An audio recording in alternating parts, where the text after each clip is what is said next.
ఆయన అభివర్ణించారు. తాను అక్కడ ఫిజిక్స్ చదువుకోవడానికి వచ్చి తెలుగు సాహిత్యం వైపు ఆకర్షితుడయ్యానని తెలిపారు. ఆంధ్ర యూనివర్సిటీ తనతో పాటు ఎంతో మందికి ఒక చోదక శక్తిలా నిలిచిందన్నారు. జీవితంలో ముందుకు వెళ్లేందుకు అవసరమైన ప్రేరణను అందించిందని కొనియాడారు.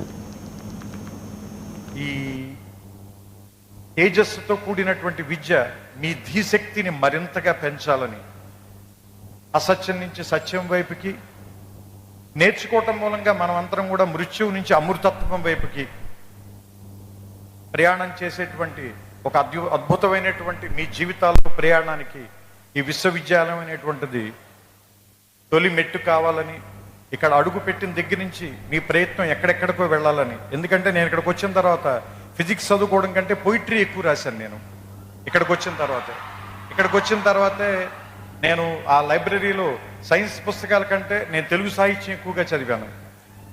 సో నాకు ఏదో రకంగా ఈ విశ్వవిద్యాలయం ఒక విషయం నేర్పింది. దాంతోనే నేను ఇప్పటిదాకా జీవితంలో పోరాటం చేస్తూ వస్తున్నాను. సో మీ అందరికీ కూడా మీకు నచ్చినటువంటి ఒక ఆయుధాన్ని తయారు చేసే కర్మాగారంగా ఈ విశ్వవిద్యాలయం మీకు అందరికీ ఉపయోగపడాలని.